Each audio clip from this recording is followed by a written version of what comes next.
Good morning student.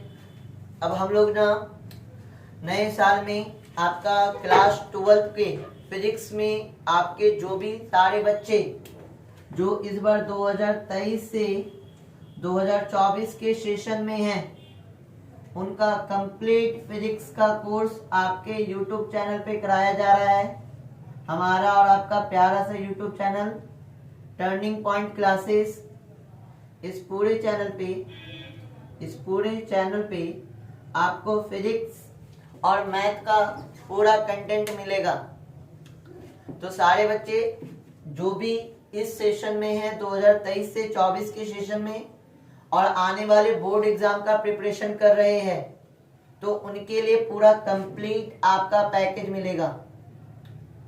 यहाँ पे हम लोग फिजिक्स और मैथ दोनों का पूरा कंप्लीट पैकेज देखेंगे और एक टॉपिक को अच्छे से डिस्कशन करेंगे with basic level to higher level. एकदम बेसिक से स्टार्ट करेंगे। जिन किन्हीं बच्चों का क्लास 11th मिस हो चुका है उनको भी घबराने की बात नहीं है। हम एक चीजों को बहुत ही अच्छे से डिस्कशन करेंगे ताकि आपको क्लास 12th के फिजिक्स में कहीं कोई प्रॉब्लम ना हो। एक चीजों को अच्छे से देखना है और स्टार्ट करना है पूरे सिलेबस को। हमारा जो पूरा टोटल सिलेबस है आपके फिजिक्स में वो आपका 20 चैप्टर है। 20 चैप्टर के बारे में हमको एक एक करके स्टडी करना है कि 20 चैप्टर का क्या आपका अलग अलग इम्पोर्टेंस है और चीजों को अच्छे से करके जाना है। आज स्टार्ट करेंगे हम लोग फर्स्ट यूनिट को और ये वाला जो वीडियो है ये हिंदी मीडियम का है। इसी चैनल पे आपके क्लास 12th के इंग्लिश मीडियम का भी फिजिक्स और मैथ के वाला पूरा पोर्शन कंप्लीट किया जाएगा। तो जो लोग आपके इस बार एग्जाम देने वाले 2023 से 24 वाले सेशन में वे सारे बच्चे चैनल को सब्सक्राइब कर लीजिए। एक एक करके हम लोग स्टार्ट कर रहे हैं। आज स्टार्ट कर रहे हैं हमारा यूनिट फर्स्ट और हमारा यूनिट फर्स्ट आपका है स्थिर वैद्युतिकी। यूनिट फर्स्ट हमारा क्या है? स्थिर वैद्युतिकी। यूनिट फर्स्ट स्थिर वैद्युतिकी।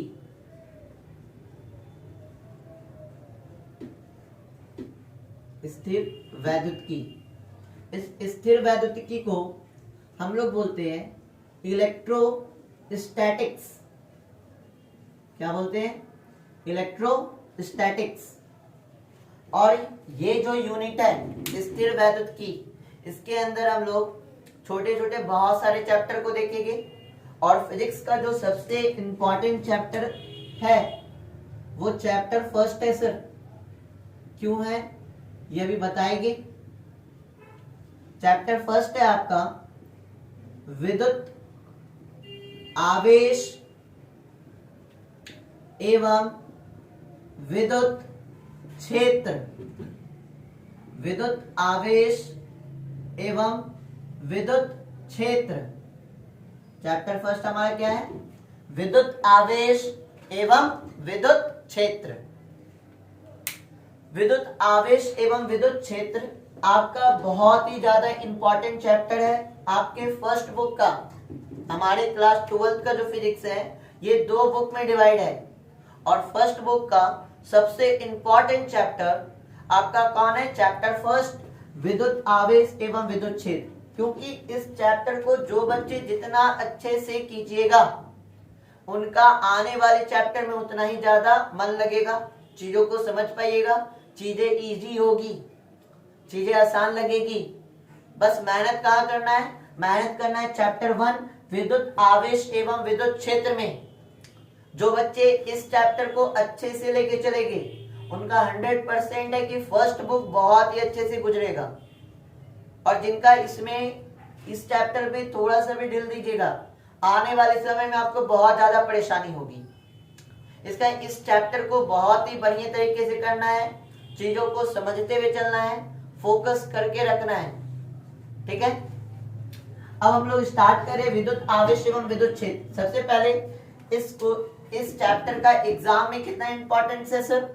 एग्जाम में इस चैप्टर में आपका जो मार्क्स पूछता है इस चैप्टर से, ये लगभग आपका पूछता है 8 to 10 मार्क्स हर ईयर। आपका 8 से 10 नंबर का इस चैप्टर से आपका आता ही आता है। तो बहुत ही ज्यादा इंपॉर्टेंट रोल निभा रहा है आपका ये चैप्टर, ना कि आपके नंबर के बेसिस पे, बाकी इसके बेसिक पे जितना ज्यादा इसके बेसिक को स्ट्रॉन्ग कीजिएगा, इस चैप्टर को जितना स्ट्रॉन्ग कीजिएगा, उतना ही ज्यादा आपका क्या होगा, आने वाला चैप्टर बहुत ही ज्यादा इजी होने वाला है। तो इस चैप्टर पे अच्छे से फोकस होते हैं। स्टार्ट करते हैं, ध्यान दीजिएगा।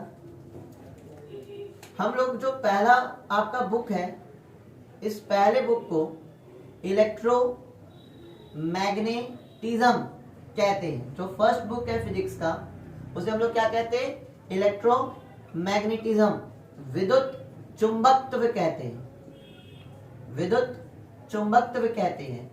फर्स्ट बुक को क्या कहते हैं, इलेक्ट्रो मैग्नेटिज्म। क्या कहते हैं, इलेक्ट्रो मैग्नेटिज्म। तो फर्स्ट बुक को इलेक्ट्रोमैग्नेटिज्म कहते हैं। और इस इलेक्ट्रोमैग्नेटिज्म को, इस विद्युत चुंबकत्व को आपके दो भागों में क्या कर दिया गया, बांट दिया गया है। इस विद्युत चुंबकत्व को आपके कितने भागों में बांट दिया गया है, दो भागों में। पहला है आपका स्थिर वैद्युतिकी, स्थिर वैद्युतिकी,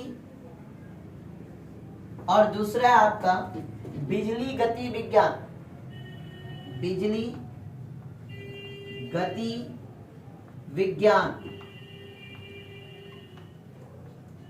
बिजली गति विज्ञान, या इसे ही हम लोग कहते हैं गतिक, गतिक वैद्युतिकी, या सिंपली इसको क्या बोलते हैं, गति वैद्युतिकी। ठीक है। तो आपका जो विद्युत चुंबकत्व है, जो आपका फर्स्ट बुक है, उसे आपके दो पार्ट में डिवाइड किया है, स्थिर वैद्युतिकी और गति वैद्युतिकी में। स्थिर वैद्युतिकी को हम लोग जानते हैं इलेक्ट्रोस्टैटिक से, जो आपका फर्स्ट यूनिट है सर। स्थिर वैद्युतिकी को हम लोग जानते हैं इलेक्ट्रोस्टैटिक से, जो फर्स्ट यूनिट है। और इसके बाद का जो यूनिट है वो है आपका इलेक्ट्रोडायनेमिक्स। अब इसमें हम लोग क्या पढ़ने वाले हैं सर, स्थिर वैद्युतिकी और गति वैद्युतिकी में। इसके अंदर हम लोग स्टडी करने वाले हैं स्थिर वैद्युतिकी में, जब आपका आवेश मतलब चार्ज, आवेश मतलब इंग्लिश में से क्या बोलते हैं, चार्ज। ठीक है। तो इसके अंदर जो स्टडी करेंगे, चार्ज एट रेस्ट, जब आपका चार्ज क्या में रहेगा, रेस्ट में, मतलब किसी वस्तु पे चार्ज आपका क्या है, रखा गया है, स्थिर है, रेस्ट है, तब हम लोग कौन से वैद्युतिकी को पढ़ेंगे, स्थिर वैद्युतिकी को। बिजली गति विज्ञान मतलब इलेक्ट्रोडायनेमिक्स। गति वैद्युतिकी में क्या हो रहा है, गति वैद्युतिकी में चार्ज इन मोशन, जैसे चार्ज आपका क्या में आ जाएगा, मोशन में, तो वैसे हम लोग किस में आ जाएंगे, आपके गतिक वैद्युतिकी में। तो आपके फर्स्ट बुक को जिसका नाम क्या पड़ा, इलेक्ट्रोमैग्नेटिज्म, इसे कितने भागों में डिवाइड किया गया, दो भागों में। कौन कौन, आपके स्थिर वैद्युतिकी और दूसरा गति वैद्युतिकी। स्थिर वैद्युतिकी में क्या स्टडी करते हैं, चार्ज एट रेस्ट, और विद्युत गतिकी में क्या स्टडी करते हैं, चार्ज इन मोशन। जब आपका चार्ज रुका रहेगा, विरामावस्था में होगा, तब स्थिर वैद्युतिकी। चार्ज जैसे गति करेगा, चार्ज मतलब आवेश जैसे गति करेगा, वो हो जाएगा गति वैद्युतिकी। तो क्या डिफिनेशन कहता है सर, स्थिर वैद्युतिकी का डिफिनेशन क्या कहता है, तो स्थिर वैद्युतिकी का डिफिनेशन कहता है कि भौतिक विज्ञान की वह शाखा जिसमें आवेश स्थिर प्रभाव या अभिलक्षणों का अध्ययन करते हैं। वापस से, भौतिक विज्ञान की वह शाखा जिसमें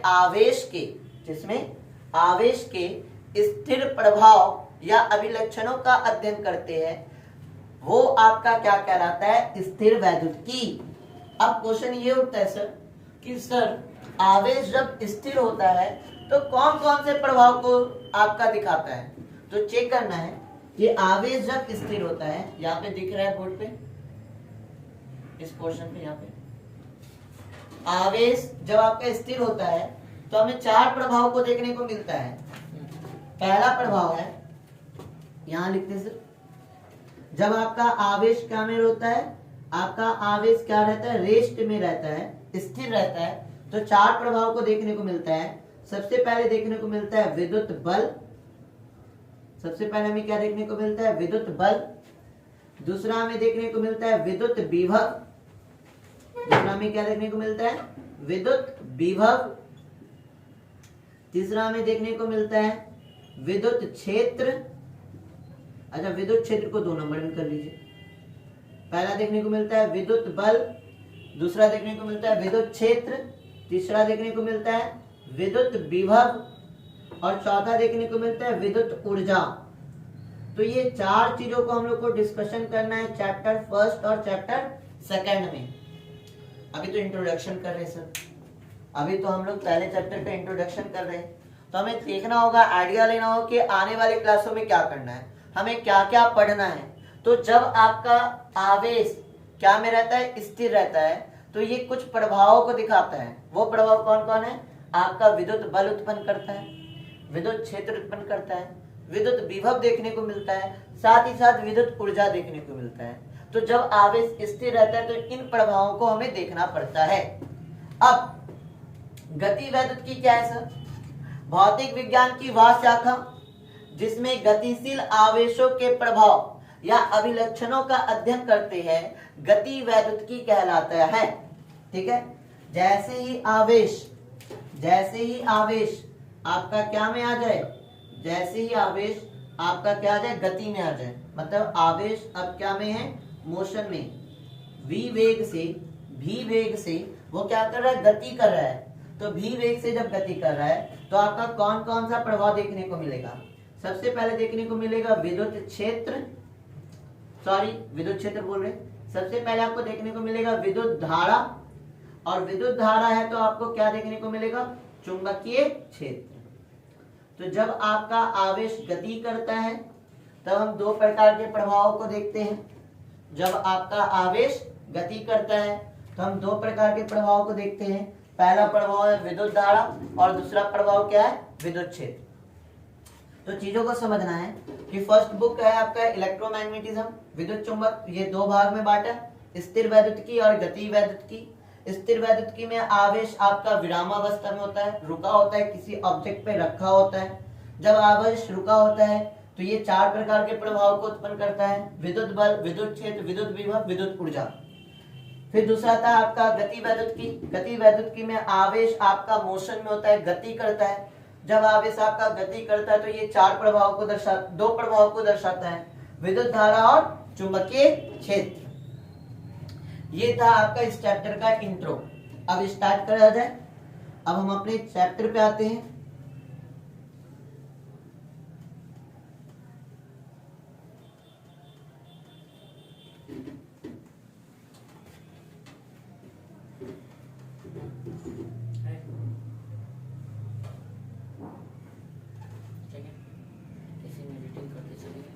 चैप्टर का एक थंबनेल।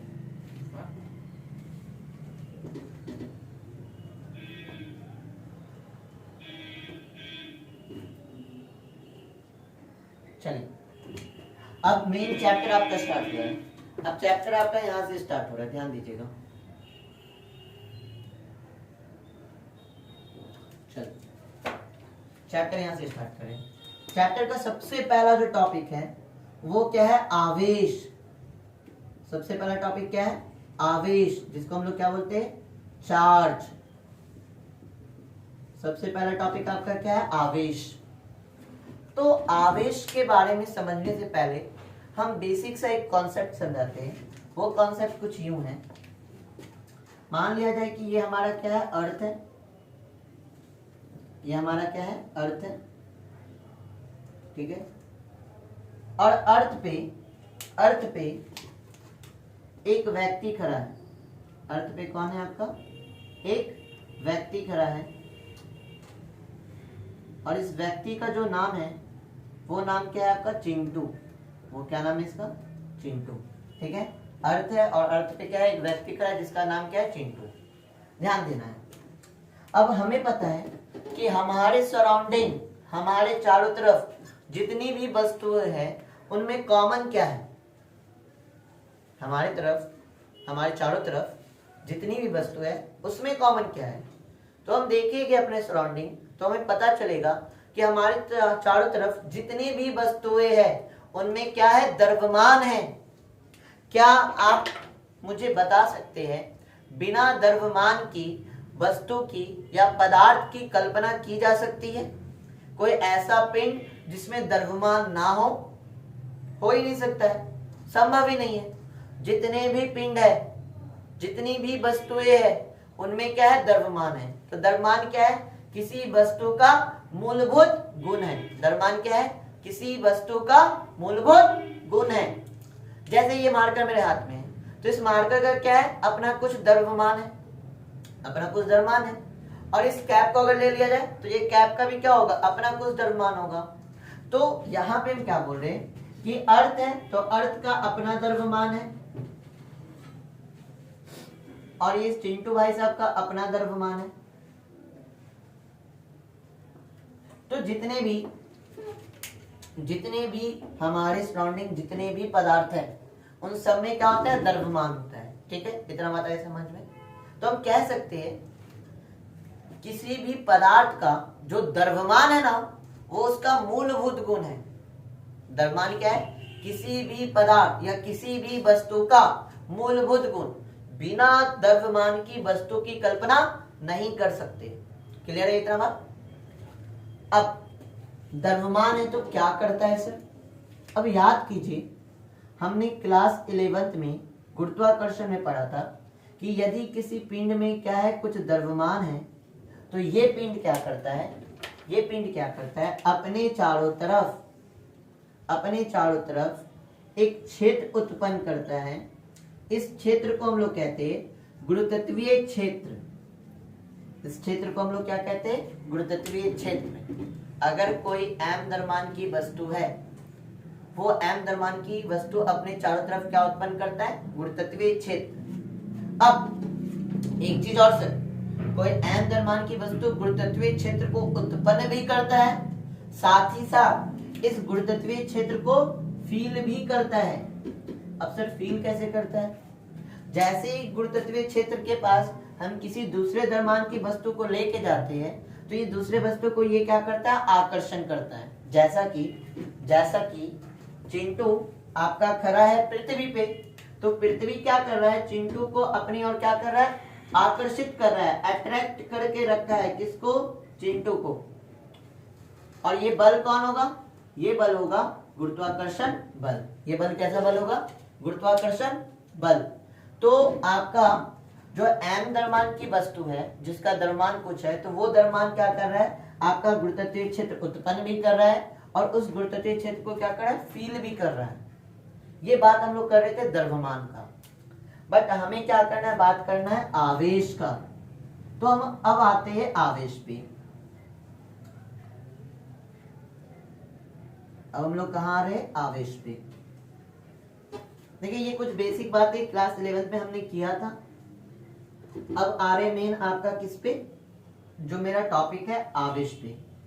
ये लाने का मकसद सर क्योंकि इसी से चीजें रिलेट हो रही है। तो आवेश की बात बोल रहे, तो आवेश जो है ना किसी वस्तु का मूलभूत गुण है। किसी आवेश जो है किसी भी पिंड या किसी वस्तु का मूलभूत गुण है। कहने का ये तात्पर्य सर, हमारे सराउंडिंग जितनी भी वस्तुएं हैं उन सब पर क्या है, आवेश है। हमारे सराउंडिंग जितने भी वस्तु है उन सब पे क्या है सर, आवेश है। क्लियर है ये बात? आवेश के बारे में बताया जा रहा है कि आवेश क्या होता है, किसी वस्तु का मूलभूत गुण धर्म है। एक ऐसा गुण धर्म जो वस्तु में मौजूद है। मेरे इस कपड़े पे, हमारे सामने जितने भी वस्तु है, आपके सामने कॉपी है, किताब है, आपके बगल में आपका बेड है, चेयर है, टेबल है, इन सब पर आवेश है। तो आवेश के बारे में बोला जा रहा है कि आवेश किसी वस्तु का मूलभूत गुणधर्म है। बिना आवेश का आपका वस्तु, बिना आवेश का आपका वस्तु, आपकी वस्तु की कल्पना ही नहीं की जा सकती। अब मन में सोच रहे होगे सर, आवेश है, आप कह रहे किसी वस्तु पे आवेश है, तो उस वस्तु को छूने पे हमें झटका क्यों नहीं लगता? झटका लगना चाहिए, आवेश है तो झटका लगना चाहिए। ऐसा इसलिए नहीं हो रहा है सर, क्योंकि number of electron is equal to होता है नंबर ऑफ प्रोटॉन। मतलब number of negative charge is equal to क्या होता है? Number of positive charge.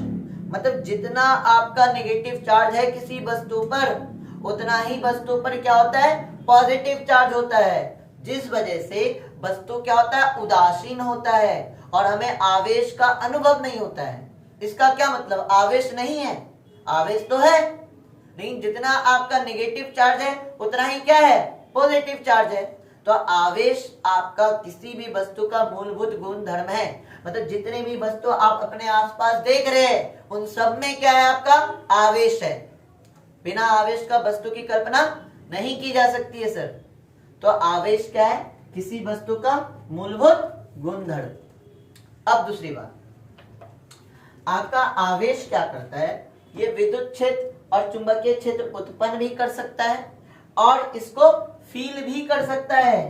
ध्यान से समझिए, आपका जो आवेश है ये विद्युत क्षेत्र और चुंबकीय क्षेत्र, विद्युत क्षेत्र और चुंबकीय क्षेत्र उत्पन्न भी कर सकता है, उत्पन्न भी कर सकता है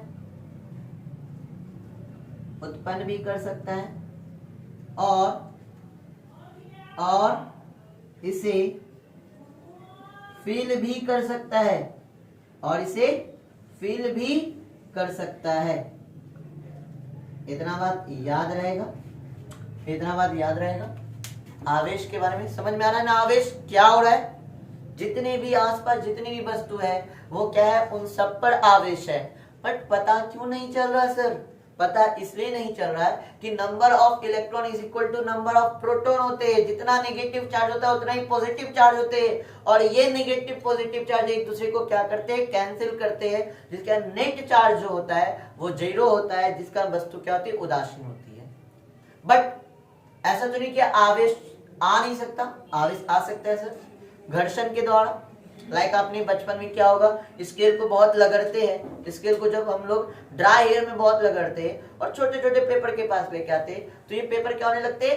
अट्रैक्ट होने लगते हैं, इस स्केल में चिपकने लगते हैं। इसका क्या मतलब है? कि वस्तु आवेशित है, और वस्तु जहां वस्तु पे आवेश है वो क्या उत्पन्न करेंगे? विद्युत क्षेत्र उत्पन्न करेंगे, और साथ ही साथ जब दूसरे आवेश को लेके आएगी तो दूसरे आवेश पे या तो आकर्षण होगा या तो प्रतिकर्षण। मान लिया जाए कि इस मार्कर पे कोई आवेश है, तो ये आवेश अपने सराउंडिंग क्या उत्पन्न करेगा? ये उत्पन्न करेगा आपका विद्युत क्षेत्र, और इस विद्युत क्षेत्र में किसी दूसरे आवेश को लेके आएगी तो या तो इसमें आकर्षण या तो इसमें क्या लगता है? प्रतिकर्षण। तो ये था आपका बेसिक सा डेफिनेशन आवेश का। लेकिन एग्जाम में कैसे लिखना है सर? आवेश को एग्जाम में अगर आ जाए कि आवेश को डिफाइन कीजिए, परिभाषित कीजिए आवेश को, तो एक प्रॉपर तरीका में हमने लिख के रखा है कि आवेश पिंड का वह गुण है, आवेश पिंड का वह गुण है जिसके कारण पिंड वैद्युत क्षेत्र में वैद्युत बल तथा चुंबकीय क्षेत्र में चुंबकीय बल का अनुभव करता है। वापस से, आवेश किसी पिंड का वह गुण है जिसके कारण वैद्युत क्षेत्र में, ध्यान से सुनिएगा, वैद्युत क्षेत्र में वैद्युत बल और चुंबकीय क्षेत्र में चुंबकीय बल को अनुभव करता है। चुंबकीय क्षेत्र में चुंबकीय बल को अनुभव करता है। तो आवेश क्या है? किसी वस्तु का मूलभूत गुण है। आवेश पिंड का वह गुण है जिसके कारण पिंड वैद्युत क्षेत्र में वैद्युत बल और चुंबकीय क्षेत्र में चुंबकीय बल का अनुभव करता है। ये कुछ बेसिक सी बातें थी किसके बारे में, आवेश के बारे में। आई होप कि आप लोग को आवेश अच्छे तरीके से समझ में आ गया। आगे बढ़ रहे, स्क्रीनशॉट लेना स्क्रीनशॉट ले सकते हैं। बाकी पीडीएफ फॉर्म में सारी चीज का नोट्स अवेलेबल है, हर एक क्लास का आपका नोट्स पीडीएफ फॉर्म में अवेलेबल है।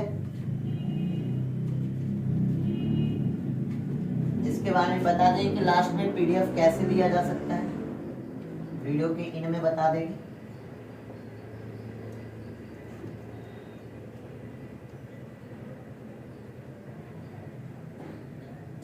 अब आवेश के बारे में और कुछ जानते हैं, ठीक है, कुछ पॉइंट है आवेश से रिलेटेड जानते हैं। देखिए आवेश को क्यू या स्मॉल क्यू या कैपिटल क्यू द्वारा सूचित किया जाता है।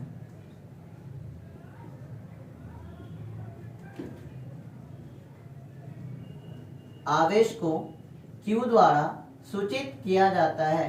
कुछ बुक स्मॉल क्यू, कुछ बुक कैपिटल क्यू, कंफ्यूज नहीं होना है। कहीं पर भी क्यू है तो वो क्या है, आवेश।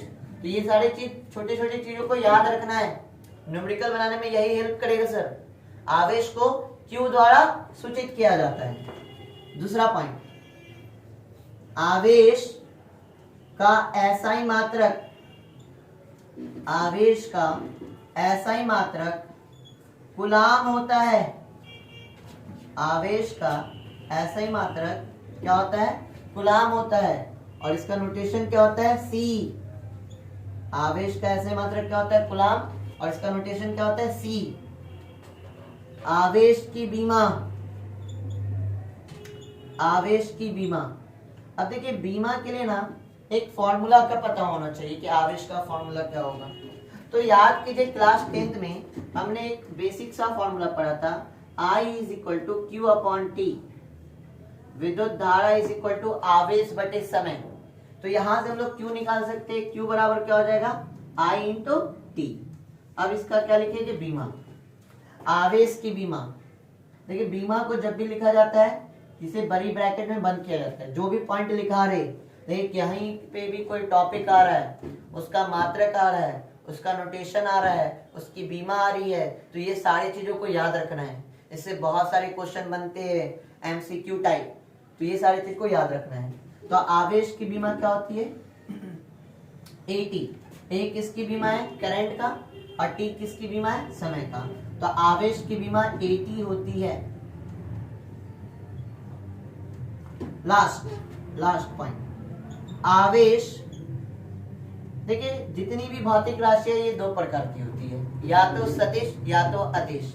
आवेश एक अदिश राशि है, आवेश एक अदिश राशि है, याद रहेगा। आवेश कैसी राशि है, एक अदिश राशि है। ये 4 पॉइंट आपको आवेश के बारे में याद होना चाहिए। आवेश को क्यू या स्मॉल क्यू द्वारा सूचित किया जाता है। आवेश का एसआई मात्रक कूलाम है। आवेश की बीमा एटी होती है। आवेश एक अदिश राशि है। इतना जो आया समझ में। स्क्रीनशॉट लेना तो स्क्रीनशॉट ले सकते हैं। चलिए आगे बढ़ते हैं।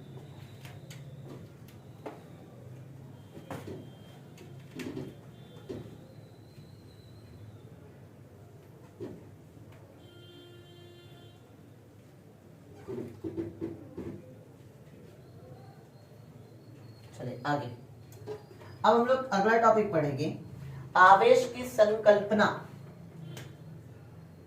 हम लोग आगे अगला जो टॉपिक है वो क्या है हमारा, आवेश की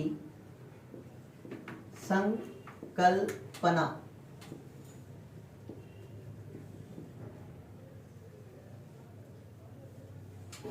चलिए, आवेश की संकल्पना कैसे होती है, क्या है आवेश की संकल्पना, ये बताते हैं। देखिए किसी वस्तु को आवेशित कैसे किया जाता है। हम जैसे दो वस्तु ले रहे, दो एलिमेंट ले रहे, एक आपका ले रहे सोडियम जिसकी परमाणु संख्या क्या होती है 11, और इसका इलेक्ट्रॉनिक विन्यास क्या होता है 2 8 1। अगर इसकी परमाणु संख्या 11 है तो नंबर ऑफ इलेक्ट्रॉन भी 11 होंगे, नंबर ऑफ प्रोटॉन भी क्या होंगे 11 होंगे। नंबर ऑफ इलेक्ट्रॉन भी 11 होंगे और नंबर ऑफ प्रोटॉन भी क्या होंगे 11 होंगे।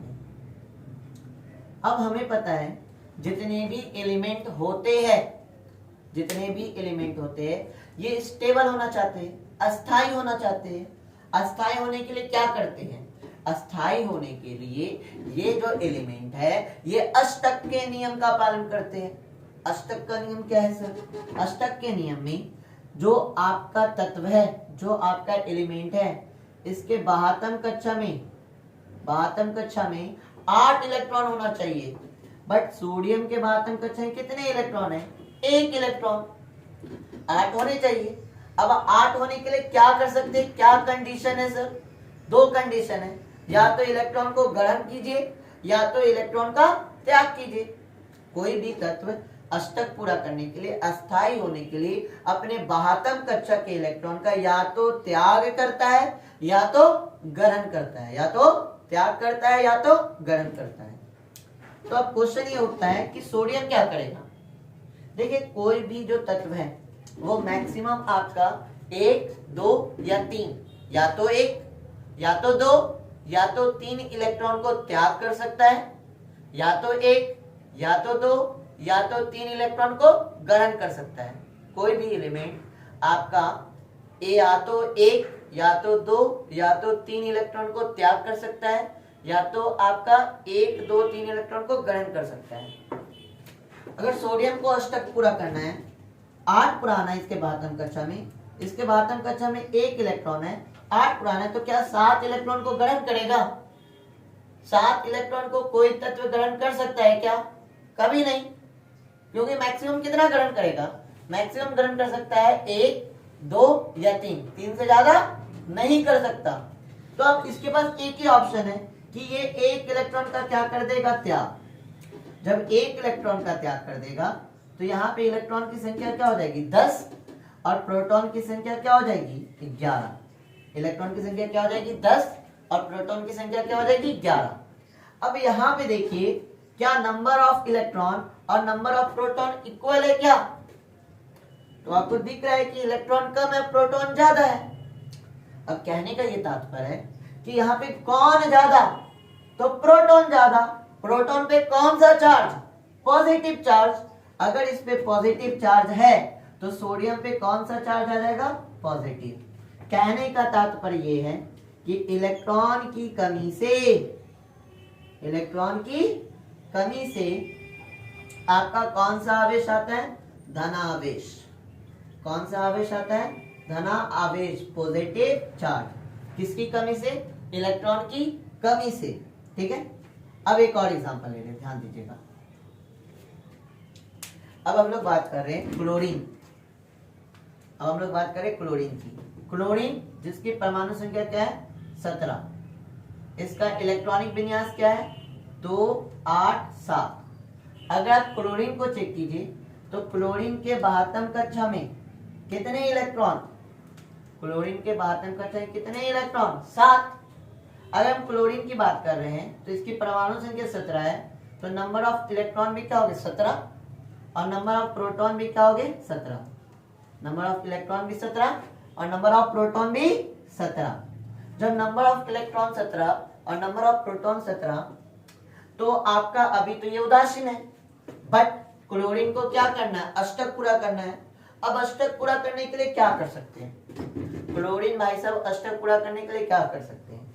कंडीशन तो वही है, या तो इलेक्ट्रॉन का त्याग या तो इलेक्ट्रॉन का त्याग या तो इलेक्ट्रॉन का ग्रहण कर सकते हैं।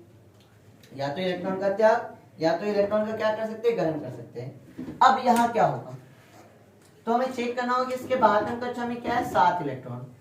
और अभी आपको बताया कि कोई भी तत्व मैक्सिमम आपका 1, 2 या 3 इलेक्ट्रॉन को त्याग कर सकता है, या 1, 2 या 3 इलेक्ट्रॉन को ग्रहण कर सकता है।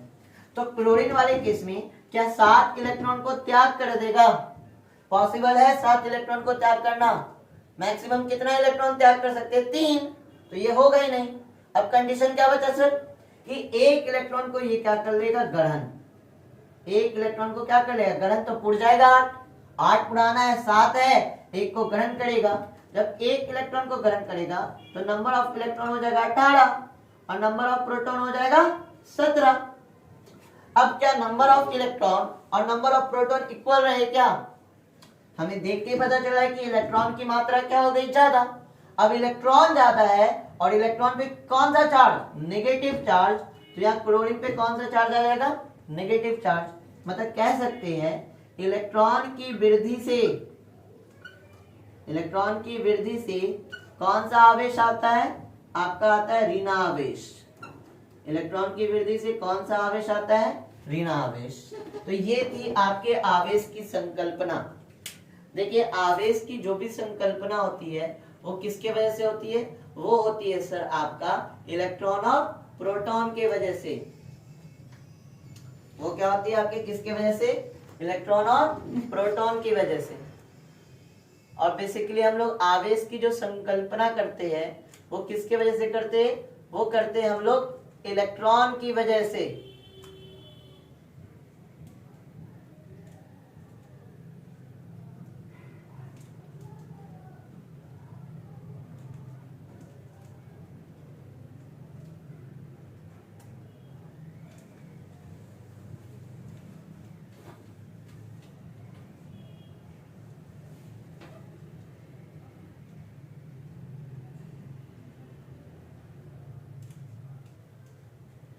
चलिए आगे बात करते हैं।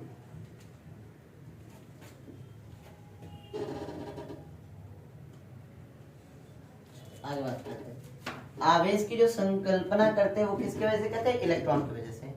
अब क्वेश्चन ये उठता है कि जो आवेश की संकल्पना है ये प्रोटॉन की वजह से क्यों नहीं करते। आवेश की जो संकल्पना है ये प्रोटॉन की वजह से क्यों नहीं करते, क्यों नहीं प्रोटॉन के कारण आवेश आता है। तो इसके पीछे का रीजन जानते हैं सर, कि प्रोटॉन की वजह से क्यों नहीं होता है। आपने इलेक्ट्रॉन की वजह से आवेश लिया है, प्रोटॉन की वजह से क्यों नहीं होता है। चलिए इस पे बात करते हैं। इसके दो कारण हैं सर। पहला कारण क्या है ये समझते हैं। हमें पता है कि परमाणु के केंद्र को हम लोग क्या कहते हैं, नाभिक। परमाणु के केंद्र को क्या कहते हैं, नाभिक। नाभिक में कौन कौन होता है, न्यूट्रॉन और प्रोटॉन। नाभिक में कौन कौन होता है, न्यूट्रॉन और प्रोटॉन। नाभिक के चारों ओर आपका ऑर्बिट होता है। नाभिक के चारों ओर आपका क्या होता है, ऑर्बिट होता है। इस ऑर्बिट में आपका कौन चक्कर लगाते हैं, या सिंपली इसको बोलते हैं कक्षा। तो इस कक्षा में कौन चक्कर लगाता है, इस कक्षा में चक्कर लगाता है इलेक्ट्रॉन। इस कक्षा में कौन चक्कर लगाता है, इलेक्ट्रॉन। ठीक है। तो अब हमें ये ध्यान देना है,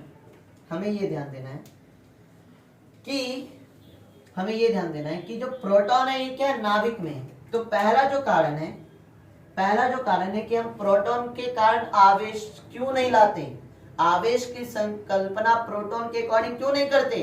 पहला कारण है नाभिकीय बल।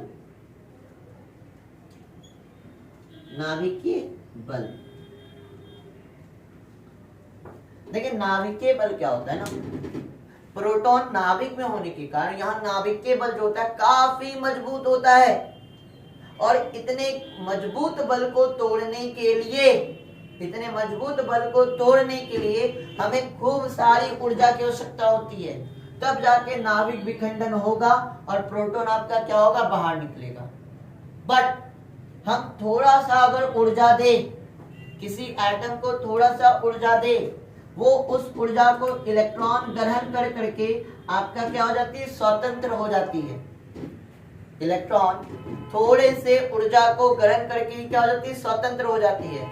जबकि प्रोटॉन को मुक्त करने के लिए हमें ढेर सारी ऊर्जा की आवश्यकता होती है। इसका हम थोड़ा सा ऊर्जा देते हैं और आपके इलेक्ट्रॉन को क्या करते हैं, मुक्त करते हैं। तो आपका नाभिकीय बल है पहला रीजन। नाभिकीय बल के कारण इतना स्ट्रॉन्ग फोर्स है, नाभिकीय बल इतना ज्यादा है कि हम इसे तोड़ नहीं सकते, जिस वजह से प्रोटॉन के कारण संकल्पना नहीं होती। दूसरा कारण मास ऑफ इलेक्ट्रॉन के लगभग 1837 गुना है। इसका क्या मतलब सर, मान लिया जाए कि मेरा द्रव्यमान है 50 kg और आपका द्रव्यमान है 100 kg, तो आप मेरे से कितने गुने, द्रव्यमान में कितने गुने अधिक है, तो 2 गुने। मेरे द्रव्यमान और आपके द्रव्यमान में कितना गुना अधिक है? 2 गुना अधिक है।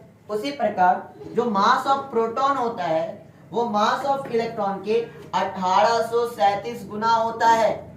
इतना ज्यादा होता है, इतना ज्यादा होता है, जिस वजह से आपका इसे बाहर निकालना बहुत बड़ा मुश्किल हो पाता है।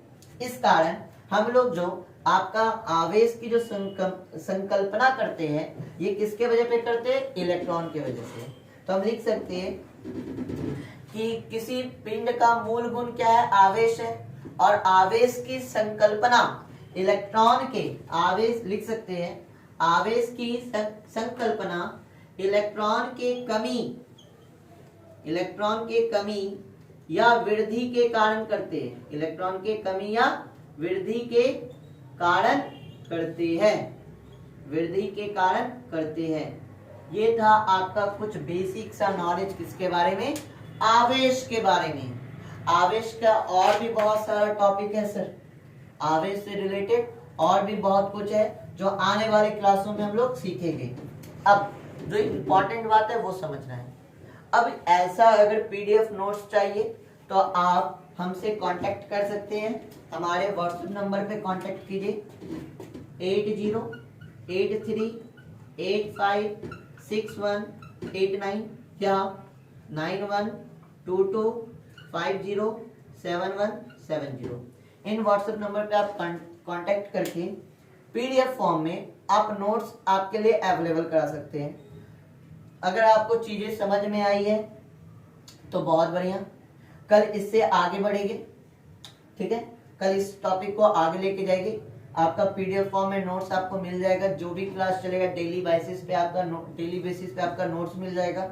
और हमारे टीपीसी टर्निंग पॉइंट क्लासेस का अपना ऐप है सर, आप उसको भी इंस्टॉल कर सकते हैं। ऐप्स पर आपका डेली बेसिस पे क्वेश्चन जाता है, टॉपिक रिलेटेड क्वेश्चन होता है, उस क्वेश्चन को कीजिए जिससे कॉन्सेप्ट आपका और भी आपका स्ट्रांग हो। जो कुछ पढ़ाया जा रहा है, जो कुछ टॉपिक कराया जा रहा है, उससे क्या करते हैं हम लोग अपने ऐप्स पर आपका सारा कुछ अवेलेबल कराते हैं। उससे रिलेटेड सारा क्वेश्चन होता है, क्वेश्चन का डिस्कशन होता है, पीडीएफ फॉर्म में डेली बेसिस पे क्वेश्चन, टेस्ट, सारा कुछ है। तो जो लोग आपका यूट्यूब चैनल हमारा देख रहे हैं टर्निंग पॉइंट क्लासेस का, उनका हम लोग का अपना एक ऐप्स है, टीपीसी प्ले स्टोर पे मिल जाएगा। सर्च कीजिएगा टीपीसी, आपका प्ले स्टोर पे मिल जाएगा। वहां आप बैच को इनरोल कर सकते हैं, वहां भी आपका सारा कुछ अवेलेबल है। तो आज के लिए इतना ही रहने देते हैं, कल बढ़ेंगे आगे।